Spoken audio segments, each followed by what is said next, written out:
அனைவருக்கும் வணக்கம். இன்றைக்கி நம்ம எதை பற்றி பார்க்க போகிறோம் அப்படின்னா, இந்த யோகத்தில் இந்த மனசுன்னு ஒன்று இருக்கு இல்லையா, இந்த மனசு எப்படி கடந்து செல்வது ஒன்று, அந்த மனம் எப்படி செயல்படுது, அதை நாம் எப்படி கடப்பது, அந்த மனசோட தன்மை என்ன அப்படிங்கிறத பற்றியும் பார்க்க போகிறோம். அப்புறம் இன்னும் 2-3 விஷயத்தை பற்றி நம்ம பார்க்க போகிறோம். இதில் நம்மளோட இந்த ஆசை இருக்கு இல்லையா, இந்த ஆசைங்கிறது நம்மளை ரொம்ப வாட்டி வதச்சிக்கிட்டு இருக்கு இந்த மனித கூட்டத்தை. ரொம்ப பேரால் இந்த ஆசையிலேருந்து விடுபடவே முடியல.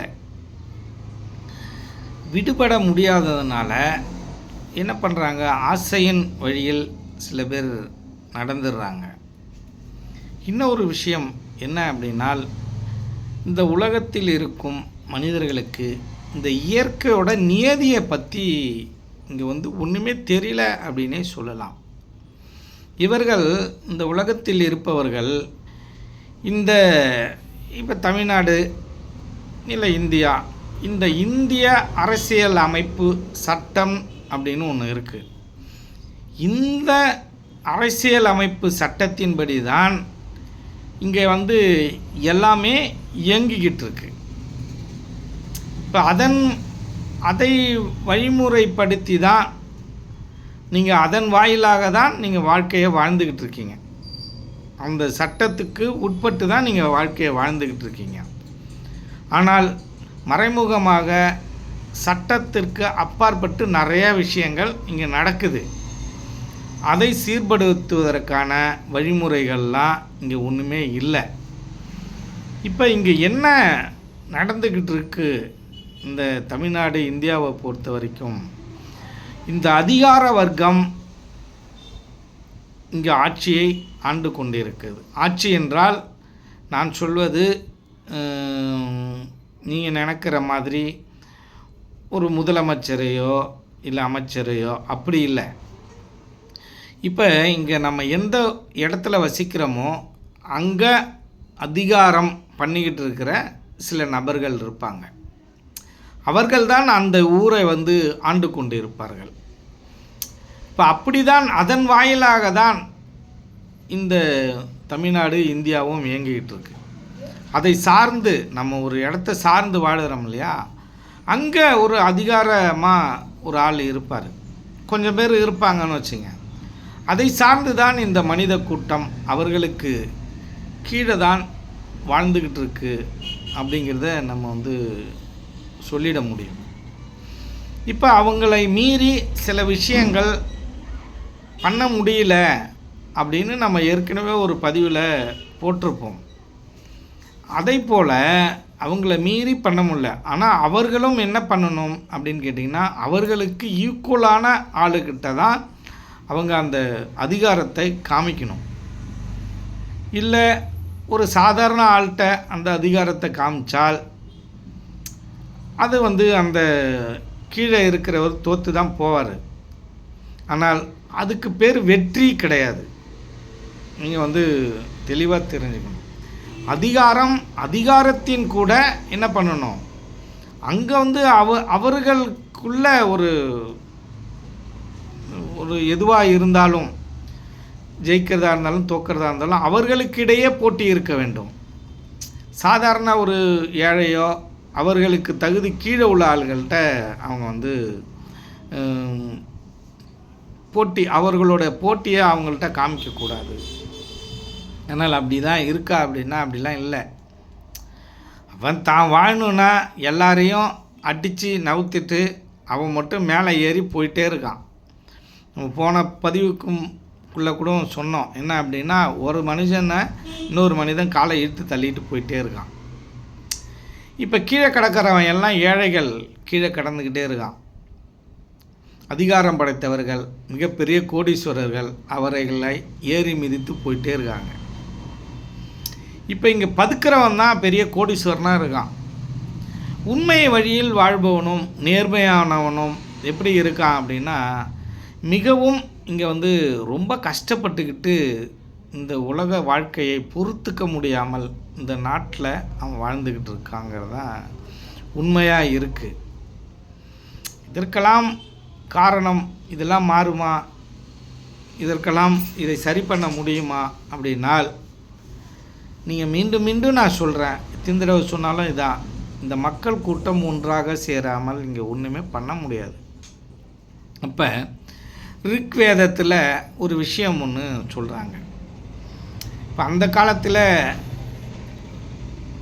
அவர் என்ன சொல்கிறாரு ரிக்வேதத்தில் அப்படின்னு கேட்டிங்கன்னா, ஒரு ஒரு ஆறு இருக்குது.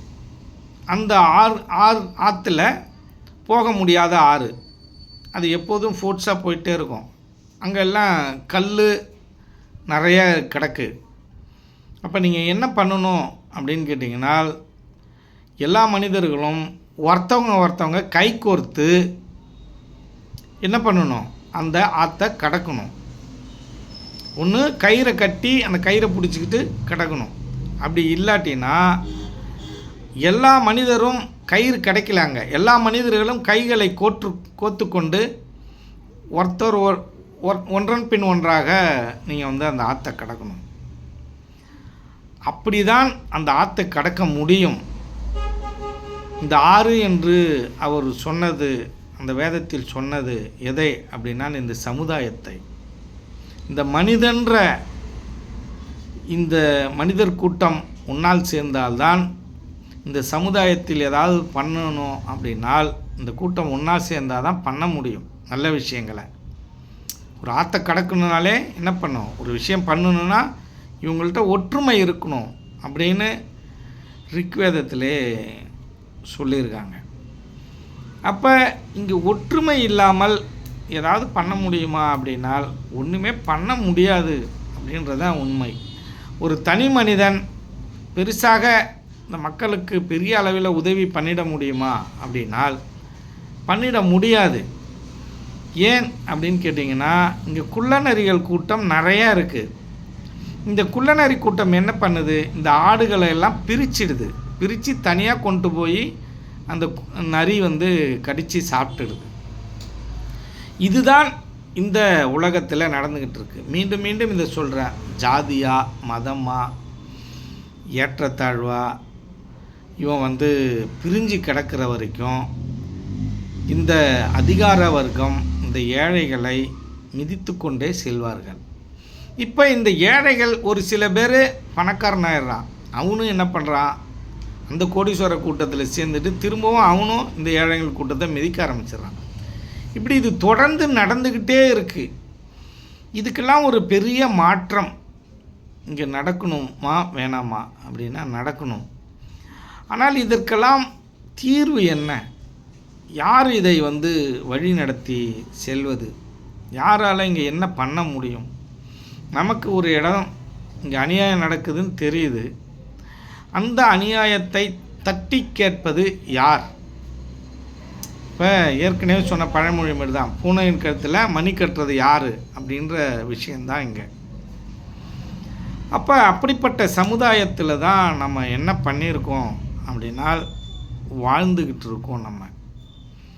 அப்போ இதுக்கு நம்ம என்ன பண்ணணும் அப்படின்னால், இந்த குள்ளநரி கூட்டத்தோட பேச்சையெல்லாம் கேட்காமல் ஒற்றுமையாக இவர்கள் ஒன்றாய் எப்போ சேர்றாங்களோ அப்போ தான் இந்த சமுதாயம் முன்னேற்றத்தை அடையும். மக்களுக்கான எல்லா நீதிகளும் கிடைக்கும். அதற்கும் முன்னாடி இங்கே கிடைக்கிறதுக்கு வாய்ப்பு இருக்கா அப்படின்னு பார்த்தீங்கன்னா கிடைக்கிறதுக்கு வாய்ப்பு கிடையாது என்பதை நாம் அனைவரும் புரிந்து கொள்ள வேண்டும். இப்போ இந்த ஆசையின் வழியில்தான் இந்த மனம் வந்து செயல்படுகிறது. இந்த மனம் என்ன பண்ணும் அப்படின்னு கேட்டிங்கன்னா, ஒன்று ஆசையின் வழியில் இந்த மனம் அகங்காரத்தின் வழியில் செயல்படும். அப்போ இந்த மனம் செயல்படணும் அப்படின்னால் ஒன்று என்ன, ஆசையின் வழியாகவும் செயல்படும், அறிவின் புத்திசாலித்தனமாகவும் செயல்படும். நீங்கள் எப்படி செயல்படுனாலும் அதுக்கு அடிப்படை என்ன அப்படின்னு கேட்டிங்கன்னா, அதற்கு மனம் தான் அடிப்படை. அகங்காரமாக செயல்படுவதாக இருந்தாலும் மனம்தான் அடிப்படை. இப்போ மனசுக்கு என்ன அப்படின்னா, அதுக்கு 2 விஷயந்தான். இந்த மனசை கடக்கணுன்னா 2 விஷயந்தான் இருக்குது. என்ன அப்படின்னா, இந்த மனம் என்ன பண்ணும் அப்படின்னு கேட்டிங்கன்னா, ஒன்று ஆசையை அனுபவிக்க தூண்டும், இல்லாட்டினா அந்த ஆசையை அனுபவிக்காமல் போகிறது. இப்போ 2 விஷயம் இருக்குது. இந்த மனசை எப்படி செயல்படுத்த முடியும்?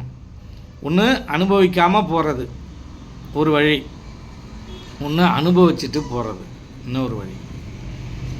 இந்த அனுபவிச்சுட்டு போகிற வழி இருக்குல்ல, இந்த அனுபவிச்சுட்டு போகிற வழி ரொம்ப கடுமையான முற்கள், புதறுகள், பாறைகள்.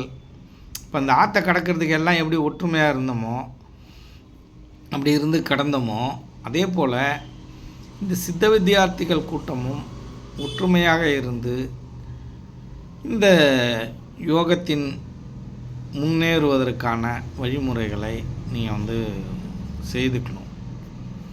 ஏன் அப்படின்னா, மனிதர்கள் யாரும் இங்கே ஒன்றா சேங்கிற மாட்டுறாங்க. அப்போ இந்த சித்த வித்தியார்த்திகளோட கூட்டமாகவாவது ஒன்றா சேர்றதுக்கான முயற்சி பண்ணோம். ஆனால் ஆசை, மோகம், காமம், விருப்பு, வெறுப்பு இது எல்லாமே எல்லாருக்கும் பொதுவாக இருக்கிறதுனால இதுக்குள்ளாரையே எல்லாமே சிக்கிக்கிறாங்க. ஆனால் சித்த வித்தியார்த்திகள் இதில் சிக்கக்கூடாது. ஆனால் அதிக பேர் அதில் சிக்கிக்கிறாங்க. அதுலேருந்து விடுபடணும். ஏன் விடுபட முடியல அப்படின்னால், அது கர்மா அதில் ஒரு காரணமாக இருக்குது.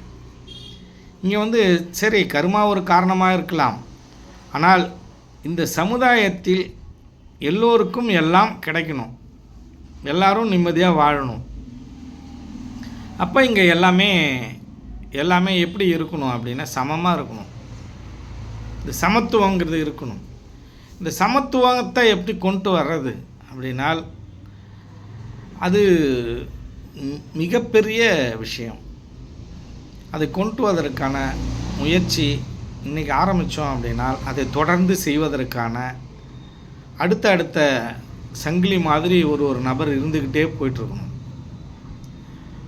இந்த மடங்களும் அந்த மடத்தில் இருக்கும் மடாதிபதிகளும் இந்த ஆன்மீகம் சார்ந்தவர்களும் ஆன்மீகத்திற்கும் அடிப்படையான விஷயம் எதுன்னா, இதெல்லாம் எடுத்துகிட்டு போகிறது தான். இந்த இலக்கியங்களை, ஆன்மீகம் சார்ந்த விழிப்புணர்வுகளை இந்த மக்கள்கிட்ட ஏற்படுத்தி, இந்த மக்கள் கூட்டத்தை ஒன்றாக திரட்டி அவர்களுக்கு எல்லாமும் கிடைக்கும் வழியில் செய்து இந்த சமத்துவ வாழ்க்கையை அவருக்கு பகிர்ந்து கொடுக்கும் இந்த வேலையை யார் செய்ய வேண்டும்னா, இந்த மடாதிபதிகள், ஆன்மீகவாதிகள் தான் செய்யணும். ஆனால் அதற்கான முயற்சி இங்கே நடக்குதா அப்படின்னா, அப்படிலாம் நடக்கலை. அவர்களுக்கு அருகில் இருக்கக்கூடிய அந்த பிரச்சனையை சார்ந்தே அவர்கள்லாம் வாழ்ந்துகிட்டு இருக்காங்க. மனிதனை நோக்கி இவங்களோட பயணம் இல்லை, அவனோட வாழ்க்கையை நோக்கி தொலைநோக்கு பார்வை இல்லை. அந்த அளவுக்கு சிந்திக்கிறதுக்கு இங்கே ஆள் இல்லை. அதை மாதிரி சிந்திக்கிற அதிகபட்சமான மடாதிபதிகளும் இங்கே இல்லைன்னே சொல்லலாம். ஏன் அப்படின்னா, இந்த மக்கள் கூட்டம் பல்லாயிரக்கணக்கான சொத்துக்களையும் இடத்தையும் இந்த மடாதிபதிகளுக்காகவும் மடத்திற்காகவும் கோவில்களுக்காகவும் வாரி இறைத்திருக்கிறார்கள் என்பதுதான் இங்கே உண்மையாக இருக்குது. இந்த மக்களுக்கு விழிப்புணர்வு ஏற்படுத்தும் அளவில் இந்த குருகுல ஸ்கூல்களோ பள்ளிகளோ இங்கே ஆயிருக்கா அப்படின்னு நீங்கள் ஒரு சர்வே எடுத்தீங்கன்னா அதெல்லாம் அதிகமாகலை அப்படின்னே சொல்லலாம். ஆனால் கோயில்கள் மட்டும் அதிகமாக இருக்குது. ஏன் ஸ்கூலெல்லாம் அதிகமாகலை? ஏன் தனியார் ஸ்கூல் மட்டும் இந்த அளவுக்கு தலைவிரித்து ஆடுது?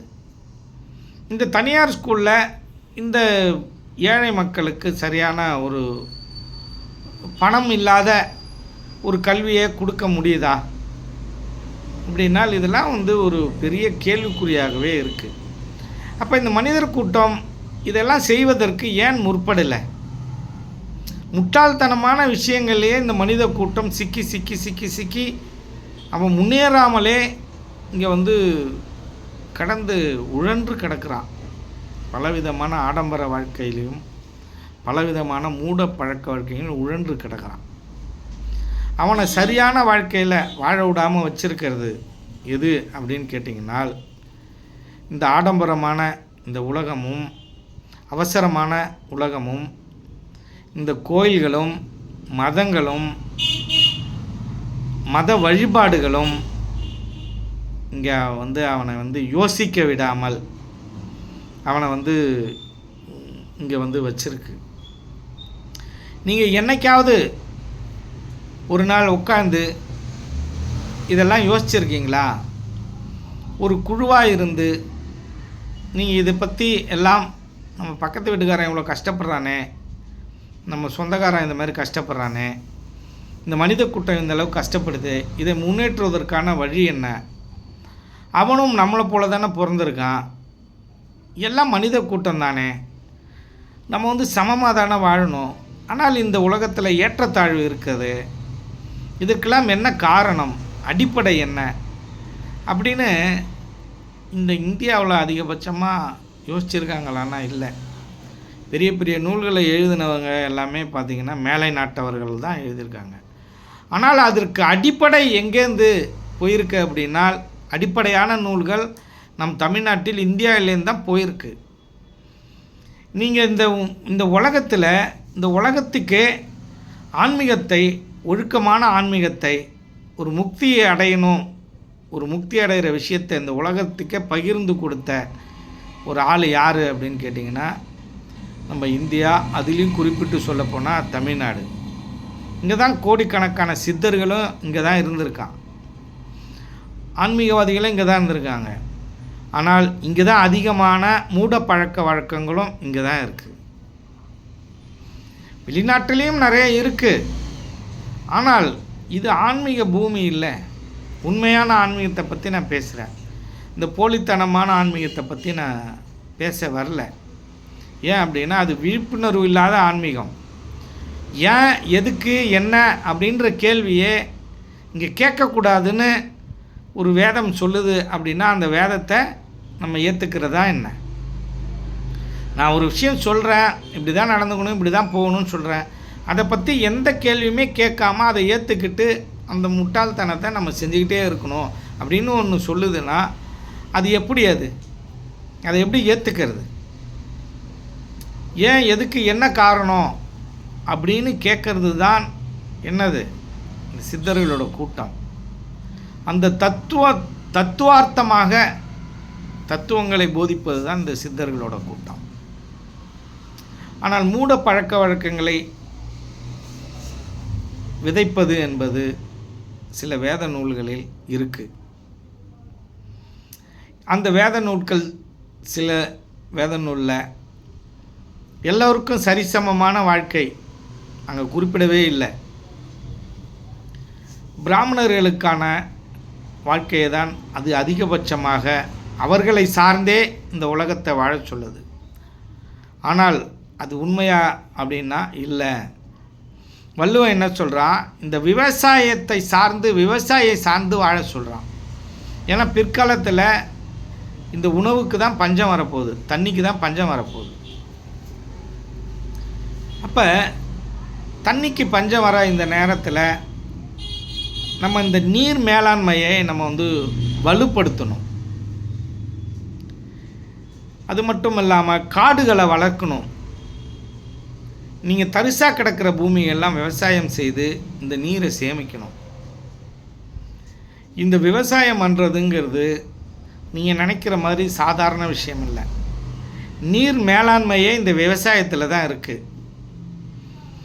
இந்த விவசாய பூமியில் விவசாயம் நீங்கள் பண்ண தான் மழை உங்களுக்கு கிடைக்கும். அதை தெளிவாக புரிஞ்சுக்கணும். ஆகவே இந்த விவசாயத்தை நம்ம விடக்கூடாது. இந்த விவசாயத்துக்கு தலைமையாக இருந்தவர் இந்த நம்மாழ்வார், அவரே இங்கே போய் சேர்ந்துட்டார். அதுக்கப்புறம் இந்த விவசாயத்தை ஒரு சில பேர்கள் கையில் எடுத்துக்கிட்டு சில விஷயங்களை பகிர்ந்துக்கிட்டு வராங்க. ஆனால் விவசாயம் என்பது தான் நமக்கு அத்தியாவசியமான ஒரு தொழில் என்பதை நாம் அனைவரும் புரிந்து கொள்ள வேண்டும். அப்போ இந்த மழை நீரை நம்ம சேமிக்கிறதுக்கு கற்றுக்கணும். நீங்கள் அதற்கான திட்டங்கள் தான் இந்த அரசாங்கம் போடாது. நம்ம தான் அதை சார்ந்த விஷயங்கள் எல்லாம் பண்ணிக்கணும். நம்ம வீட்டில் ஒரு பிளான்ட் ஒன்று வச்சு அதை நம்ம சுத்திகரித்து குடிநீராக மாற்றிக்கணும். மழை நீரை அதற்கு 4 லட்ச ரூபா 5 லட்ச ரூபா ஆகும். ஒரு ஏழை இதை பண்ண முடியுமா அப்படின்னா பண்ண முடியாது. இதெல்லாம் அரசாங்கம் பண்ணணும். தெருவுக்கு இதை மாதிரி ஒரு பிளான்ட்டை அவங்க தான் கொண்டு வரணும். அவங்களால கொண்டு வர முடியல. அப்போ இந்த மக்கள்லாம் ஒற்றுமையாக இருந்தால் இதை ஒவ்வொரு தெருவாக இந்த பிளான்ட்டை நம்மளால் போட்டு கொண்டு வர முடியும். ஆனால் இங்கே அதற்கான திட்டங்கள் அதற்கான ஒற்றுமை இருக்கா அப்படின்னா இல்லை. இந்த வாழ்க்கையோட மேலாண்மையை பற்றி இங்கே யோசிக்கிறதுக்கே ஆளே இல்லை. ஆகவே இந்த நாடு எப்படி இருக்குது அப்படின்னா, இந்த நாடே ஒரு சீர்கெட்ட நிலையில் தான் இருக்குது. இங்கே எல்லாமே ஆடம்பர உலகமாக இருக்குது. இங்கே எல்லா மக்களும் என்ன பண்ணியிருக்காங்க அப்படின்னா, இந்த ஞாயிற்றுக்கிழமையில் ஒன்றாக சேர்ந்து இந்த மாதிரி விஷயங்களை பேசுவது, இதை சார்ந்த விஷயங்கள் எல்லாத்தையும் ஆலோசித்து அதை வழிவகை செய்வது அப்படிலாம் இல்லாமல் இங்கே கட்சியாக மதமாக பிரிஞ்சு கிடக்கிறோம். நம்ம அதற்கான கூட்டம் இனிமேல் வருங்காலத்தில் உருவாகுமா என்னன்னு தெரியல. அது உருவாகணும் அப்படிங்கிறது தான் நம்மளோட ஆசையாக இருக்குது, அவாவாக இருக்குது. இப்போ அந்த ஞாயிற்றுக்கிழமையில் நீங்கள் என்ன பண்ணுறீங்க? ஏதாவது கோயிலுக்கு போகிறது, சினிமாவுக்கு போகிறது, அதை சார்ந்து போய் உங்கள் சில விதமான ஒரு மகிழ்ச்சியாக இருக்கிற விதத்தை நீங்கள் செஞ்சுக்கிறீங்க. ஆனால் பிற்காலத்தில் நம்மளோட பேரன், நம்ம பையன், அவனோட 3வது தலைமுறை 4வது தலைமுறையெல்லாம் நிம்மதியாக இருக்கணும் அப்படின்னா நம்ம இங்கே என்ன பண்ணணும்? விதையை விதைச்சிட்டு போகணும். இன்றைக்கி நம்ம மரத்தை வளர்த்தாதான் என்ன பண்ண முடியும்? அவன் அதில் நல்லா வாழ முடியும். உலகமே இங்கே ஒரு பெரிய ஆபத்தில் வருங்காலத்தில் சிக்கிக்கிட்டு இருக்கு. அதில் இந்த இந்தியாவில் தமிழ்நாடாவது தப்பிக்கணும். இதையெல்லாம் வழிவகை செய்து இவர்களுக்கெல்லாம் முன்னோடியாக இருக்கணும். இந்த ஆன்மீகத்திற்கு எப்படி இந்த தமிழகம் முன்னோடியாக திகழ்கிறதோ, இந்த இலக்கியத்திற்கு, இந்த வாழ்க்கை முறைக்கு, கலாச்சாரத்துக்கு, பண்பாடுக்கு, இதுக்கெல்லாம் எப்படி இது தலைமை வகிக்கிறதோ அதே போல் இந்த விஷயம் இருக்கு இல்லையா? இந்த காடுகளை வளர்ப்பது, இந்த மழைநீரை சேகரிப்பது, இந்த விஷயத்துலேயும் நம்ம தான் முன்னோடியாக இருக்கணும்னு நான் ஆசைப்படுறேன். ஆனால் சிலர் கூட்டம் என்ன பண்ணுது அப்படின்னு கேட்டிங்கன்னா, இந்த நாட்டில் பார்த்திங்கன்னா இப்போ வாய்க்கா ஓரம் இருக்கிற புறம்போக்கு வாய்க்காலெல்லாம் தூர்வாரன்ற பேரில் நிறையா வீடுகளெல்லாம் காலி செஞ்சிட்ருக்காங்க. ஆனால் ஒரு காலத்தில் ஏரிகளெல்லாம் துத்து அதெல்லாம் காலேஜ் வீடு கட்டின ஒரு திட்டம் ஒன்று நடந்தது. எம்ஜிஆர் காலத்தில் நடந்ததுன்னு நினைக்கிறேன். அப்போ அந்த ஏரியெல்லாம் என்ன பண்ணுறாங்க? ஃப்ளாட்டு போட்டோ இல்லை காலேஜ் கட்டியோ ஸ்கூலு கட்டியோ அதை மாதிரியெல்லாம் செஞ்சிட்டாங்க. இப்போ அதெல்லாம் இடிக்க முடியுமா அப்படின்னா அதெல்லாம் இடிக்க முடியாது. ஆனால் இங்கே நீங்கள் பாருங்கள், ஏழைங்களோட வீடுகள் எல்லாமே இங்கே இடிக்கப்பட்டு சென்னையில் இருக்கிறவங்களுக்கு மட்டும்தான் இங்கே என்ன நடந்திருக்கு அப்படின்னா மாற்று இடம் கொடுத்துருக்காங்க. வேறு மற்ற நகரங்களில் இருக்கிற மக்களுக்கு மாற்று இடம் கொடுத்துருக்காங்கன்னா மாற்று இடம் கொடுக்கல. ஆனால் வீடுகளை இடிச்சிட்டு ரோடு போடுறான். இப்போ எதுக்காக இந்த வாய்க்கா புறம்போக்கில் இருக்கிற வீடுகளை இடிக்கிறோம்?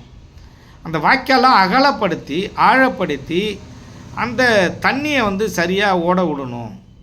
அப்போ தான் வெள்ளம் வராது, நீர்வளம் பெருகும் அப்படின்னு சொல்லிட்டு என்ன பண்ணுறோம், நம்ம வந்து அந்த வீடை வந்து இடிக்கிறோம். ஆனால் வீடை இடிச்சிட்டு ரோடு போடுறதுங்கிறது ஒரு சரியான திட்டமா அப்படின்னு பார்த்தீங்கன்னா சரியான திட்டம் இல்லை. இருக்கிற வீடெல்லாம் இடிச்சிட்டு வந்து நான் வந்து வீடுகள்லாம் இடிச்சிட்டேன், கோயில் கட்டிக்கிறேங்கிறது ஒரு சரியான திட்டமா அப்படின்னா இல்லை. ஒரு குளம் இருக்குது, குளத்துக்கு இந்தாண்ட சைடு 2 வீடு இருக்குது. அந்த வீடை இடிச்சிட்டான், அந்தாண்ட அந்த வீட்டுக்கு பதிலாக கோயில் கட்டுறான். அந்த கோயில் கட்டுற ஆள் யாருன்னா, நான் தான் நீர் மேலாண்மையை நான் வளர்க்குறேன், நீர் மேலாண்மையை அதிகப்படுத்துகிறேன் அப்படின்னு சொல்கிற அந்த நபர் அந்த குளத்தை துத்து அந்த குளத்தை ஓரமாக கோயில் கட்டுறான். அவனுக்கு கூட்டு நீர் மேலாண்மையை நீ வளர்த்தன்னு சொல்லிட்டு ஒரு அவார்டு கொடுக்குறான். இப்படிப்பட்ட உலகமாக இந்த உலகம் திகழ்ந்து கொண்டிருக்கு. அவனோட செயலுங்கிறது சரியாக இருக்கணும். அவன் தனக்குன்னக்குள்ளே என்ன பண்ணுறான், பரவாயில்லன்னு சமாதானப்படுத்தி செஞ்சுக்கிற உலகமாக இது மாறிக்கொண்டிருக்கு, சுயநல உலகமாக மாறிக்கொண்டிருக்கு. தனக்குன்னா அதை செஞ்சுப்பான், அது நீர் மேலாண்மையாக இருந்தாலும் சரி, எதாக இருந்தாலும் சரி. நான் கோயில் கட்டிக்கிறேன், உன் வீடை காலி பண்ணுன்னு வீடை காலி பண்ணுறான். இதெல்லாம் இங்கே வந்து கேட்பதற்கெல்லாம் ஆளே கிடையாது. ஏன் அப்படின்னால் இந்த போலி ஆன்மீகத்தில் இந்த உலகமே மூழ்கி கிடக்கு. இந்த விழிப்புணர்வு இந்த மக்கள்கிட்ட இல்லை, ஒற்றுமை உணர்வு இந்த மக்கள்கிட்ட இல்லை. இப்படி இருக்கிற காலத்தில் நம்ம வந்து நம்மலாம் இந்த சமத்துவத்தை இந்த மக்கள்கிட்ட கொண்டு போய் சேர்க்கறதுங்கிறதும் ரொம்ப கடினமான ஒரு வேலையாக இருக்கும் போல இருக்குது. அப்போ இதெல்லாம் என்ன பண்ணணும், இந்த இயற்கையோட நியதி, இயற்கையோட ஆற்றல் இருக்கு இல்லையா, இதுகிட்ட தான் நம்ம வந்து கோரிக்கையாக வைக்கணும். அந்த சிலைட்டெல்லாம் நம்ம சொல்லி ஒரு பிரயோஜனம் இல்லை. ஆனால் நீங்கள் போய் அந்த சிலைட்ட கூட இதை வந்து சொல்லுங்கள்.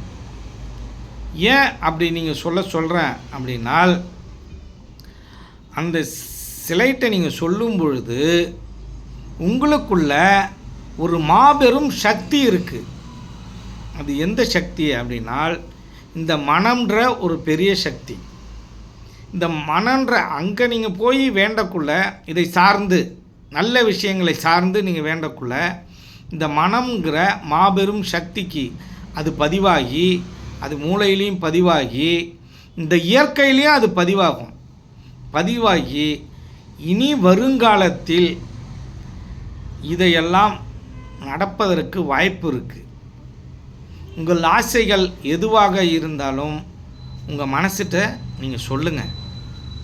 உங்கள் ஆசையை அந்த மனம் கண்டிப்பாக நிறைவேற்றியே தீரும்.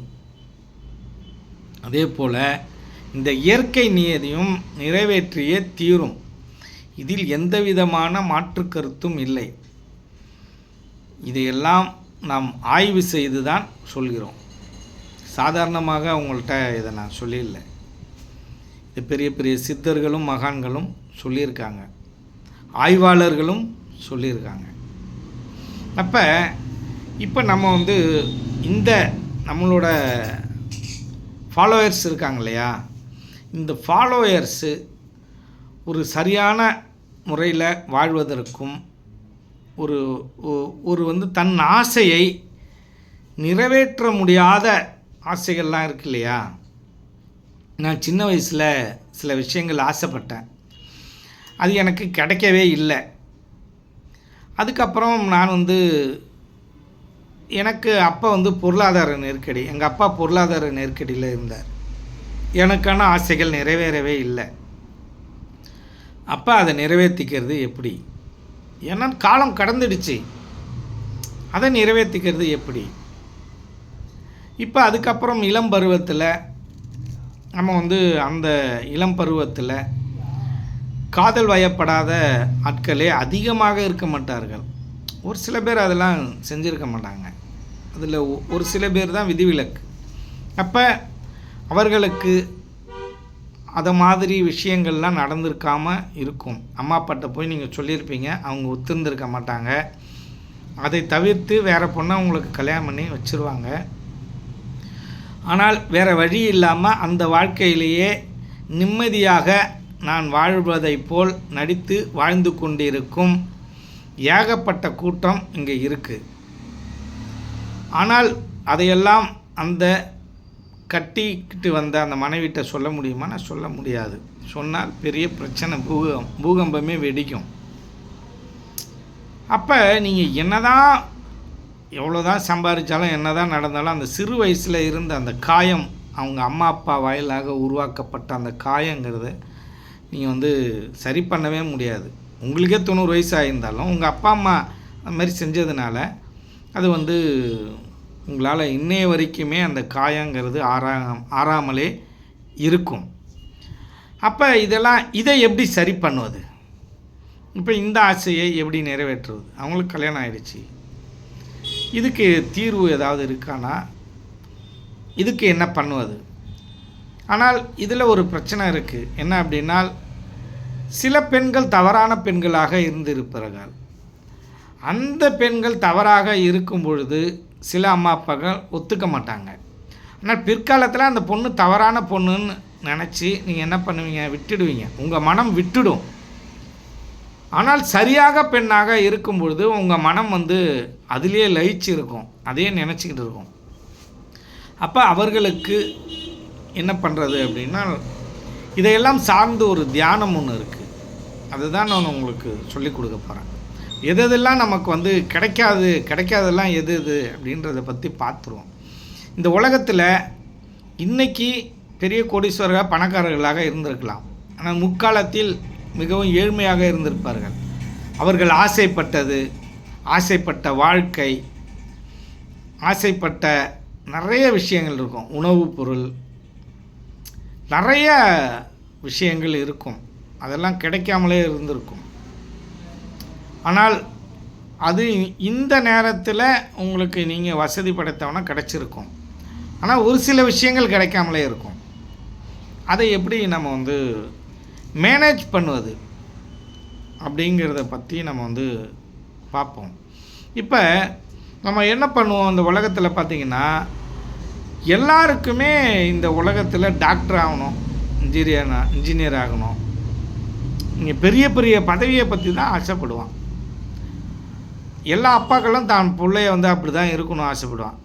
ஆனால் எந்த பிள்ளையாவது அவன் மனுஷனாக இருக்கணும், அவன் என்ன வாழ்க்கையை வாழுகிறானோ அந்த வாழ்க்கையை அவனுக்கு நாம் நிறைவேற்றி கொடுப்பது தான் ஒரு தகப்பனோட கடமை என்று எத்தனை அப்பாக்களுக்கு தெரியும்னா, அது நிறைய அப்பாக்களுக்கு தெரியாதுன்னே சொல்ல முடியும். ஆனால் இதையெல்லாம் சரியாக வழிவகை செய்யும் ஆள் யாருன்னா குரு. இந்த குருகுல ஸ்கூலுன்னு ஒன்று இருந்துச்சு. அந்த குருகுல ஸ்கூல் இப்போ போயிடுச்சு. அதனால் நிறையா வாழ்க்கை முறைகளை நம்ம கற்றுக்காமலே போயிட்டோம். இப்போ இந்த பாடநூல்லாம் படிக்கிறோம், இதில் என்ன புரிஞ்சுக்கிட்டோம்? நம்ம இதுலேருந்து என்ன கற்றுக்கிட்டோம்?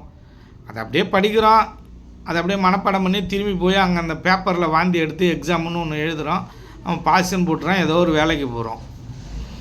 இதுலேருந்து நம்ம வாழ்க்கை முறைகளில் கற்றுக்கிறதுக்குன்னு ஏதாவது இருக்கா? என்னோடய வியாதிக்கு மருந்து அதில் இல்லை. ஒரு ஃபேனை மாட்டுறதுக்கான ப்ராக்டிக்கல் இல்லை. ஒரு இன்ஜினியர் படிக்கிறான், அவன் ஒரு ஃபேனை மாட்ட சொன்னால் மாட்ட மாட்டுறான். ஏசி மெக்கானிக் பண்ணுறான், படிக்கிறான், ஏசியை ரிப்பேர் பண்ணுறேன்னா பண்ண மாட்டுறான். அதுக்கப்புறம் ஏசி ரிப்பேர் பண்ணுறவர்கிட்ட போய் கற்றுக்க வேண்டியதாக இருக்குது. இப்போ இந்த பாடத்திட்டம்லாம் எதை நோக்கி போயிட்டுருக்கு அப்படின்னா வேறு மாதிரி போயிட்டுருக்கு. இதெல்லாம் நிறைய விஷயங்கள் இங்கே மாற்ற வேண்டிய விஷயங்கள் இங்கே நிறையா இருக்குது. அப்படிப்பட்ட எதிர்காலத்தில் ஒரு குருகுல ஸ்கூலை உருவாக்க வேண்டும். எல்லா விஷயங்களும் அந்த குழந்தைகளுக்கு தெரிஞ்சிருக்க வேண்டும். என்னென்னலாம் தெரிஞ்சிருக்கும் அந்த குருகுல ஸ்கூலில் படிக்கிற பசங்களை என்னென்னலாம் தெரிஞ்சிருக்கும்? சின்ன வயசுலேயே மருத்துவம் தெரிஞ்சிருக்கும், சமைக்கிறதுக்கு தெரிஞ்சிருக்கும், துணி துவைக்க தெரியும், அவனுக்கு எதை சாப்பிட்ணும் எதை சாப்பிடக்கூடாதுன்னு தெரியும், எப்படி அவன் வாழ்க்கை முறையை வாழணும்னு தெரியும், உடம்பை எப்படி ஆரோக்கியமாக வச்சிருக்கிறதுன்னு தெரியும். இதெல்லாம் அடிப்படையான விஷயங்களை எல்லாம் கற்றுக் கொடுத்து இருக்கக்கூடிய அந்த குருகுல ஸ்கூலை நம்ம வந்து உருவாக்க வேண்டும் என்று நமக்கு வந்து ஒரு பெரிய ஆசை இருக்குது. இது எதிர்காலத்தில் கண்டிப்பாக உருவாக்குவோம். அப்படி உருவாக்க முடியவில்லை என்றால் அந்த செயின் மாதிரி நமக்கப்புறம் அதை நிறைவேற்றுவதற்கான ஆட்களிடம் அந்த பொறுப்பை ஒப்படைத்து விட்டு தான் நாம் செல்வோம். அதில் எந்த விதமான மாற்று கருத்தும் இல்லை. இப்படி பலவிதமான ஆசைகள் இருக்கும். அதை வந்து நமக்கு வந்து கொடுத்துருக்க மாட்டாங்க. பெரியவர்கள் நம்மளோட பெற்றோர்கள் கொடுத்துருக்க மாட்டாங்க. நம்ம ஃப்ரெண்ட்ஸு சர்க்கிளில் கொடுத்துருக்க மாட்டான். இப்படி பலவிதமாக இருக்குது இந்த ஆசைகள்.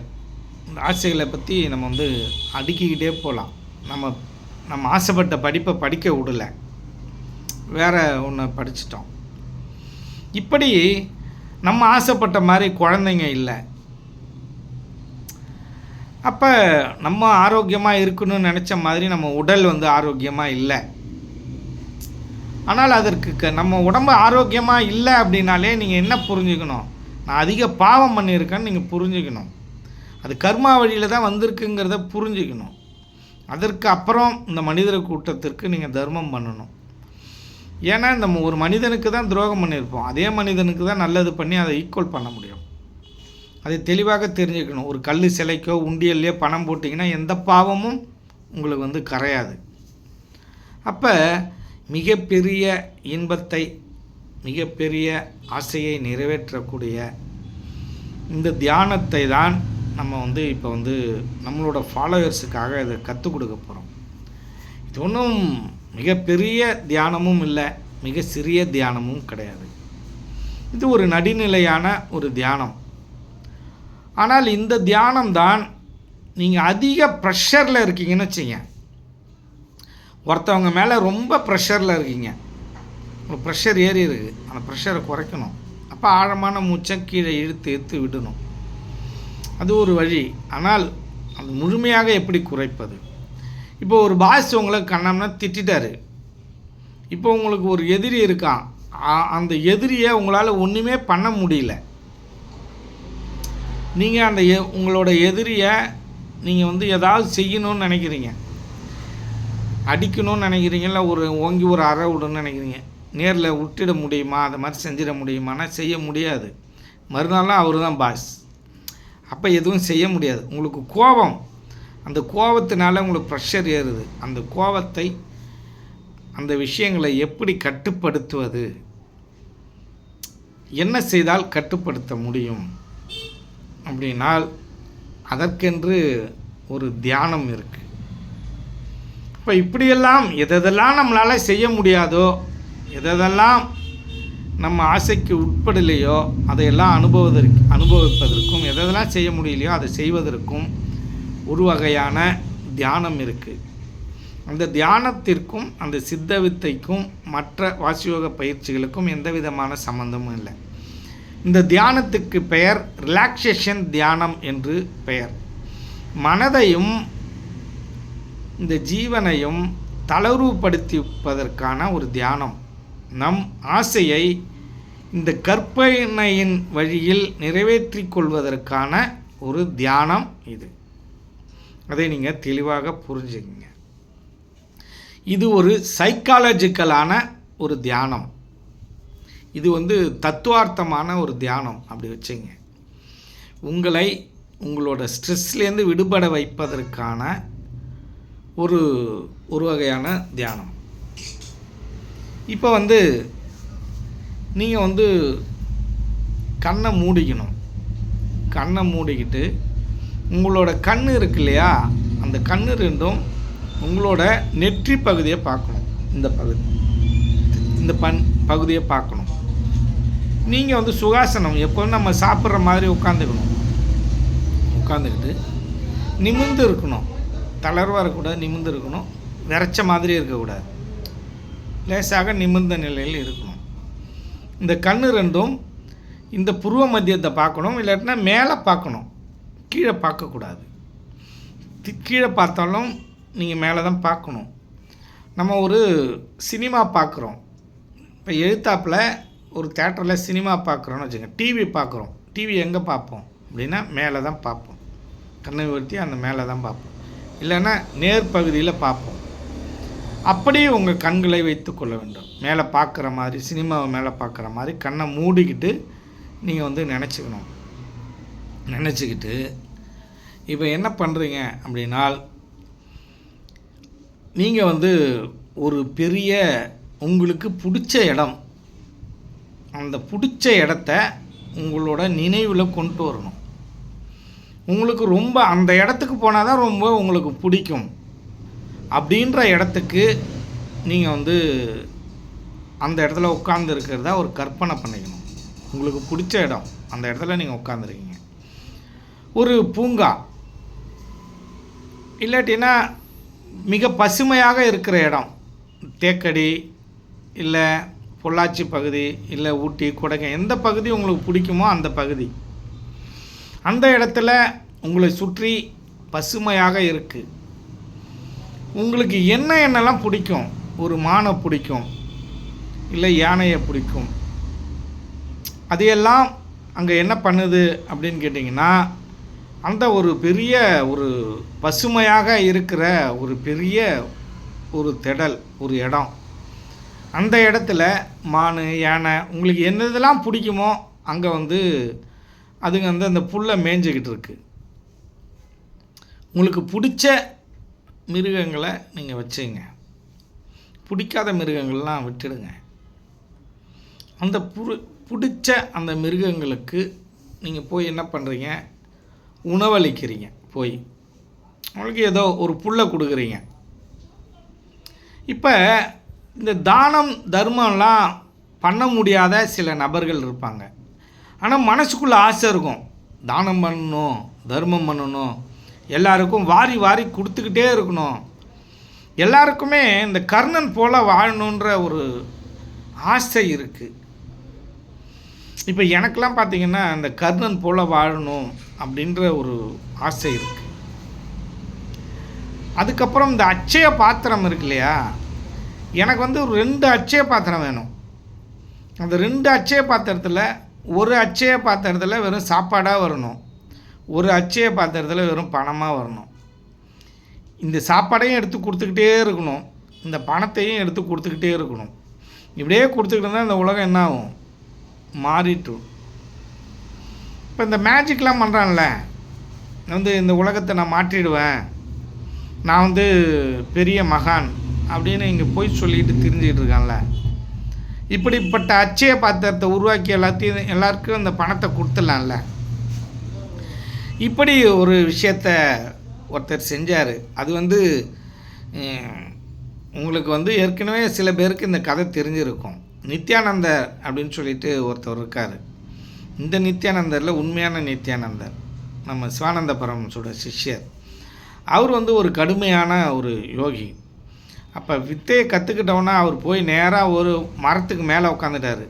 மரத்துக்கு மேலே உட்காந்தாதான் விழிப்புணர்வாக உட்கார முடியும். மரத்துக்கு மேலே உட்காந்து கீழே விழுந்தனா என்ன ஆகும், கீழே விழுந்துருவோம். அப்போ விழிப்புணர்வாக உட்காரணும். மரத்துக்கு மேலே உட்காந்து ஜபத்தில் உட்காந்துட்டார்.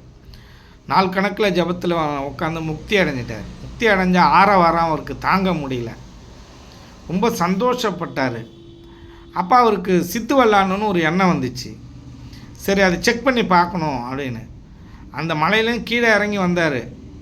வந்துக்கிட்டு இருக்கிறப்பயே அவர் கோமணத்திலேருந்து வெறும் நோட்டாக எடுத்து எல்லாருக்கும் உருவி கொடுத்துக்கிட்டே வந்தார். இது ஒரு நடந்த ஒரு உண்மை.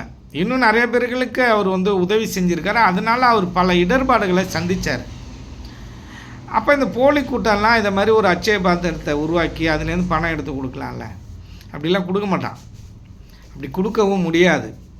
ஏனென்றால் அது யோக மரபு அல்ல. அதில் நிறைய விஷயங்கள் இருக்குது. அது சம்மந்தமாக நம்ம இன்னொரு நாள் பார்க்கலாம். இப்போ இதை மாதிரி உங்களுக்கு வந்து அள்ளி அள்ளி கொடுக்கணும் அப்படின்ற ஆசை இருந்ததுனால் நீங்கள் என்ன பண்ணணும், அந்த ஆசையும் நீ இதுக்குள்ளே வச்சுக்கிட்டு அந்த கார்டனில் நீங்கள் வந்து உட்காந்துருக்கீங்க.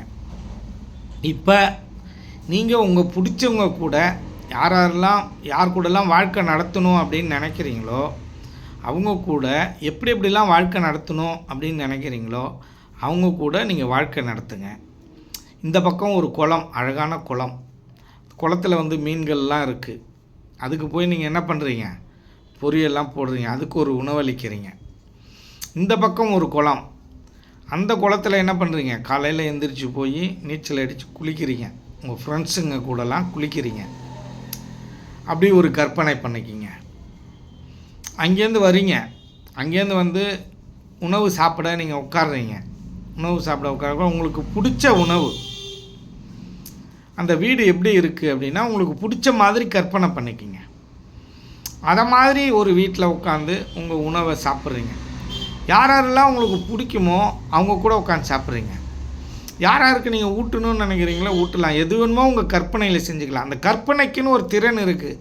என்ன அப்படின்னா, நீங்கள் எப்படியெல்லாம் வாழணும்னு நினைக்கிறீங்களோ, எதெல்லாம் பேசணும்னு நினைக்கிறீங்களோ எல்லாத்தையும் பேச முடியும், எல்லாத்தையும் உங்கள் வாழ்க்கையில் வர வச்சுக்க முடியும். எதில்? கற்பனையில். இப்படி ஒரு கற்பனையில் உங்கள் ஆழ் மனசில் இந்த மனசுகிட்ட சொல்லுங்கள், இதை நான் உண்மையாக வாழணும் அப்படின்னு சொல்லி கேளுங்க.